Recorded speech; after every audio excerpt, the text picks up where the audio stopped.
BA part third Sanskrit Shri भरतृकृत निधि सप्तम वरम प्राण उच्छेद समद मधवन मुक्त पुलिस प्रहारे रुद्र छत बहु दहनो दान गुरु भी तुषाद्रे सोनो अभय पितरी कलेश विषय न चय असो संपाकर पैसी पैसा पति उचित। प्रस्तुत करो महाकवि भरतृ विधि नीति सप्तम से उद्धृत है। प्रस्तुत पद्य में हिमालय के पुत्र मेनाक के उदाहरण के द्वारा अपने परिवार को संकट में छोड़कर आत्मरक्षार्थ समुद्र के जल में छिप जाने के जो कार्य मेनाक के द्वारा किया गया है वह कायरों का कार्य है। उसकी निंदा करते हुए भरत भी कह रहे हैं कि तुषाद्रे सुनो उच्छद बहुल गहनों द्वारा गुरु हिमालय के पुत्र मेनाक का उच्छद बहुल दहनों द्वारा गोभी उठती हुई आग के कारण भयंकर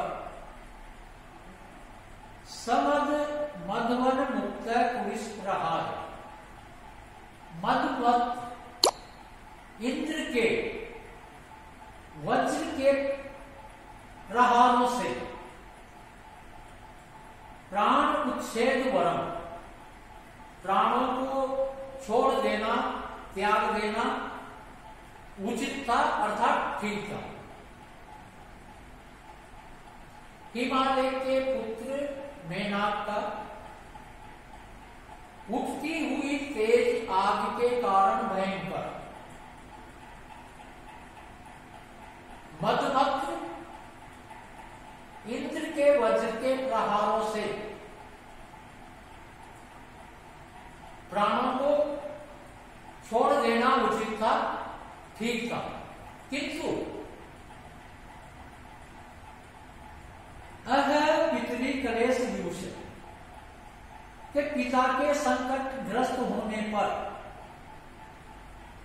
पैसा पत्यु पैसो असो संपातो न उचित कि समुद्र के जल में छिप जाना उचित नहीं था।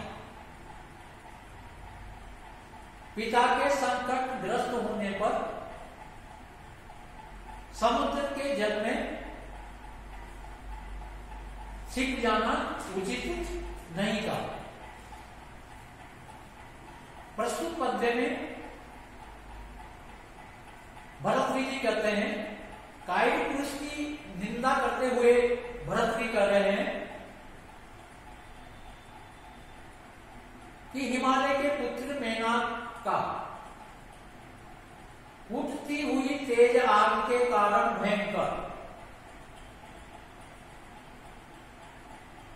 मधुमत इंद्र के वज्र के प्रहारों से प्राणों को छोड़ देना त्याग देना उचित था। यहां पर कायिक पुरुष की निंदा करते हुए कवि कह रहे हैं एक पौराणिक कथा की ओर कवि ने संकेत किया गया है कि क्रोधित इंद्र के द्वारा जब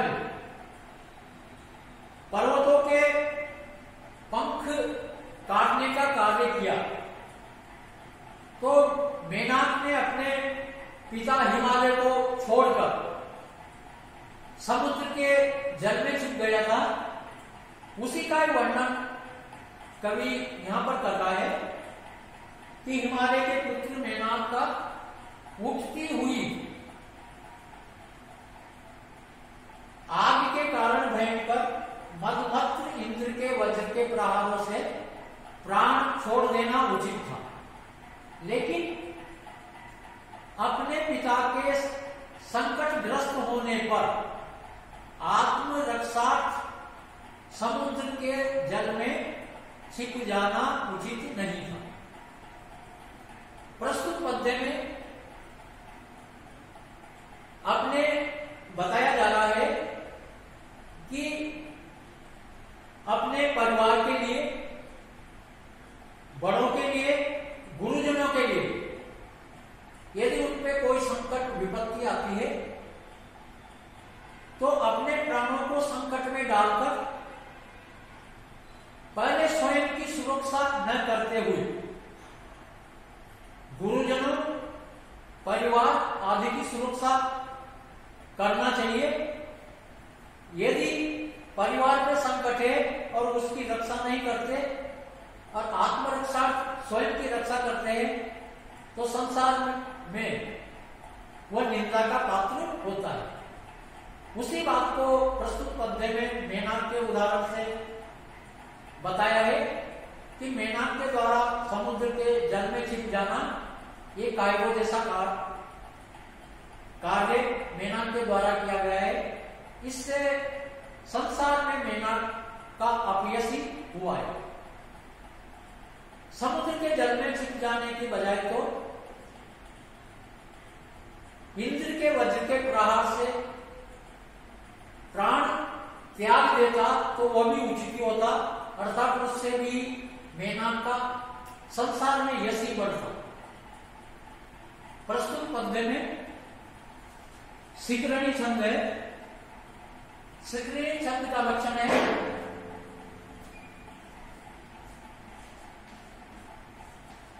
शिखरणी लक्षणम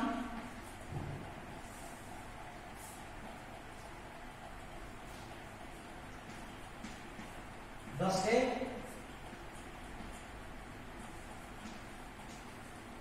बुद्धिरेश चिन्ह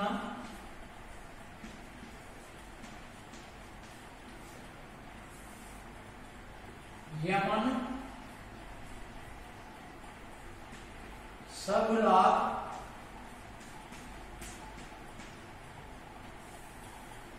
शिखरणी।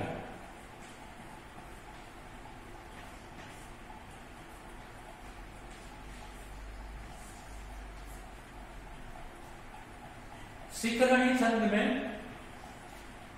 17 वर्ण होते हैं। प्रत्येक चरण में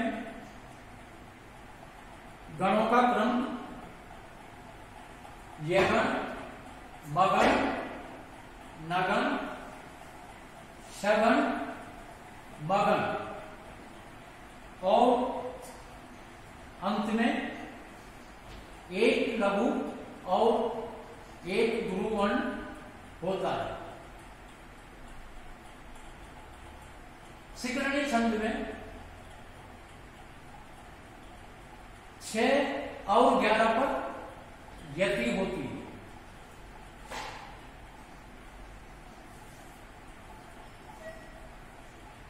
यत अचेतनो अपि पादे इस पृष्ठ प्रज्वलित सवतु ईनाकाम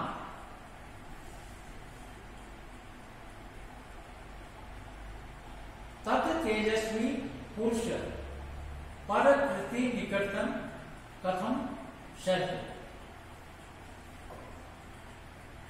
प्रस्तुत श्लोक में भरतरी जी कहते हैं कि स्वाभिमानी व्यक्ति किसी का अपमान सहन नहीं करते,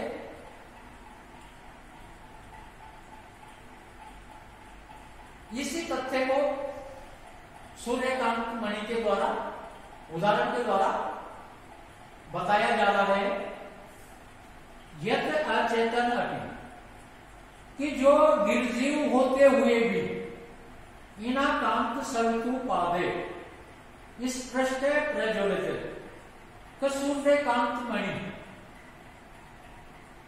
सूर्य की किरणों से छूने पर प्रज्वलित जल उठती है कि जो निर्जीव होते हुए भी सूर्यकांतमणि सूर्य की किरणों के संपर्क में आने से प्रज्वलित हो उठती है।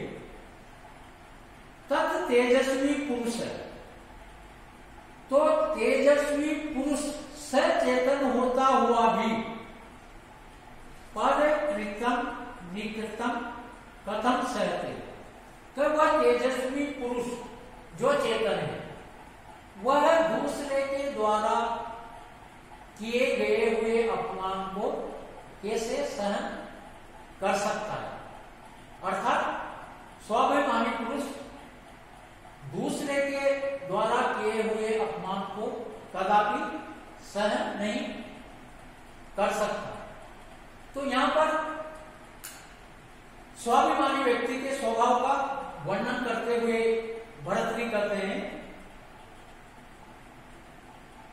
कि एक अचेतन होते हुए भी जो सूर्यकांतमणि होती है वह निर्जीव होती है, फिर भी सूर्य की किरणों के संपर्क में आने से वह आग उगलने लगती है। सूर्यकांतमणि में भी इतना यानी स्वाभिमान होता है कि यदि मान लो सूर्य की किरणें उस पर पड़ती है तो वह सूर्य की किरणों को एक तरह से अपमान समझकर मणि में सूर्यकांतमणि आग उगलने लगती है। तत् तेजस्वी पुरुष है। तो फिर तेजस्वी पुरुष तो सजीव होता है, परिकृतम निकृतम कथम सहते, तो शत्रुओं के द्वारा किए हुए अपमान को कैसे सहन कर सकता है, अर्थात कदापि नहीं। प्रस्तुत पद्य में कवि के द्वारा एक बताया जा रहा है कि जो सूर्यकांतमणि होती है वह निर्जीव होती है, अचेतन होती है, फिर भी सूर्य की किरणों के संपर्क में आने से उसमें आग उठने लगती है, अर्थात अपने छिपे हुए तेज को प्रकट करती है। तो फिर तेजस्वी जो पुरुष होता है, स्वाभिमानी पुरुष होता है, पराक्रमी पुरुष होता है, उसके बारे में तो कहना ही क्या कि वह शत्रुओं के द्वारा किए हुए अपमान को कैसे सहन कर सकता है, अर्थात वह किसी भी स्थिति में शत्रु के द्वारा किए गए अपमान को स्वाभिमानी पुरुष कदापि सहन नहीं कर सकता। प्रस्तुत पद्य में आर्य संघ है और आर्य संघ का लक्षण है यस्या प्रथम पादे द्वादश मात्रास तथा तृतीय अपि अष्टादश द्वितीय चतुर्थ के पंचदश सा आर्य लक्षणम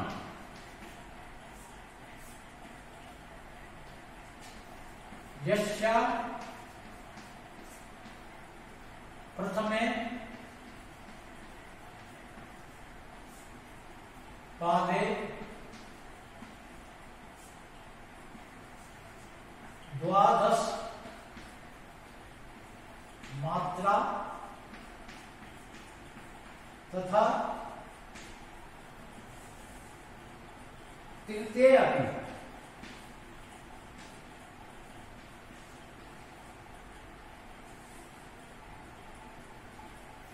अष्टादश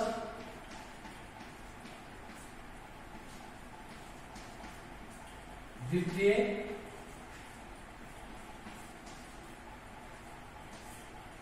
चतुर्थ के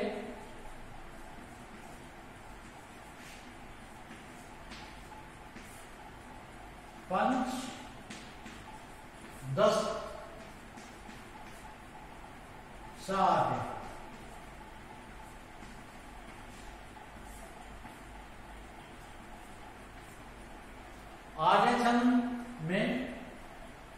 प्रथम चरण में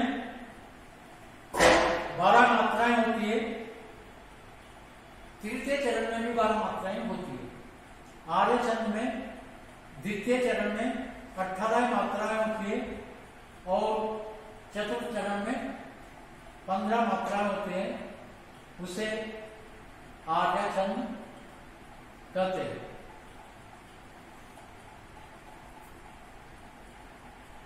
सिंह शिशु अपि निपतति मदमलिन कपोल वित्तेषु गजेषु प्रकृति इयं सत्वतां न खलु वये तेजसो हेतु। प्रस्तुत पद्य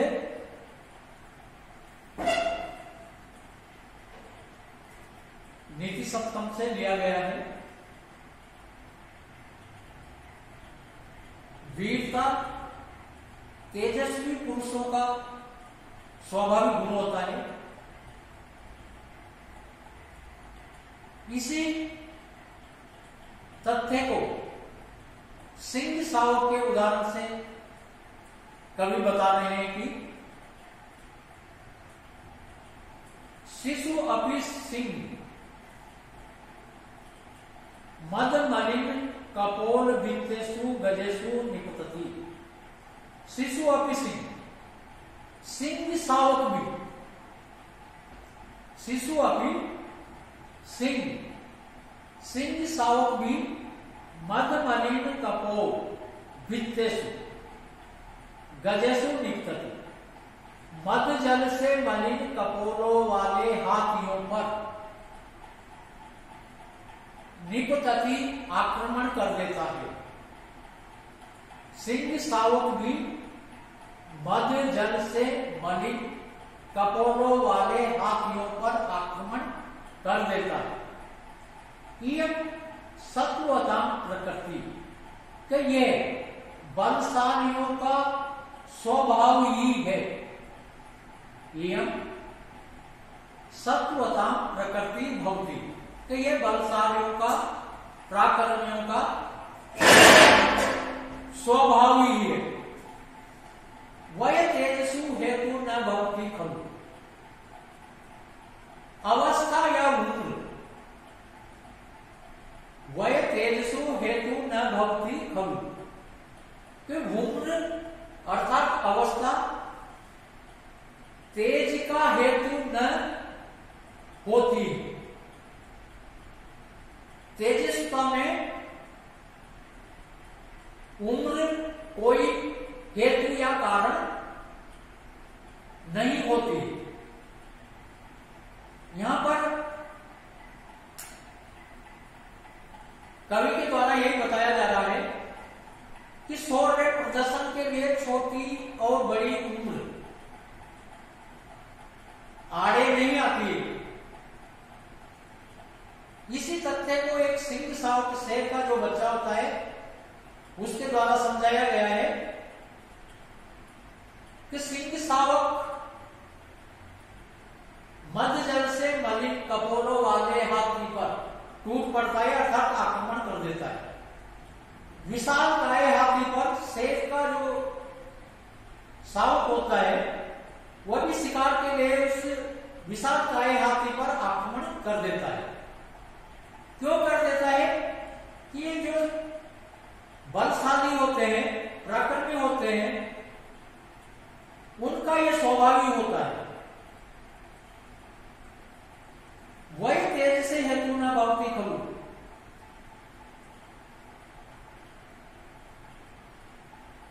उम्र छोटी या बड़ी उम्र तेज का कारण नहीं होती। अर्थात कोई व्यक्ति तेजस्वी है तो वह कम उम्र में भी शौर्य प्रदर्शन करता है और कई व्यक्ति यदि कायर है तो बड़ी उम्र में भी यानी कि तेजस्विता वाले कार्य नहीं करते। तो इस श्लोक का भाव यही है कि तेजस्विता या शौर्य या पराक्रम में उम्र यानी कि बंधन नहीं होती, कोई कारण नहीं होता। जिस प्रकार से एक सिंह शावक भी बड़े बड़े विशाल काय हाथियों पर आक्रमण कर देता है, उसी प्रकार से जो तेजस्वी पुरुष होते हैं वह भी छोटी उम्र में ही बड़े बड़े महान कार्य कर देते हैं। और कई बड़ी उम्र वाले जो कायिक पुरुष होते हैं वह उम्र भर कोई बड़े बड़े कार्य करने की तो बात हुई है, वह सोच भी नहीं सकते। प्रस्तुत पद्य में आर्य छंद है और आर्य छंद का लक्षण है यस्या प्रथम पादे 12 मात्रा तथा तृतीय अपि 18 द्वितीय चतुर्थ के 5 10 सार।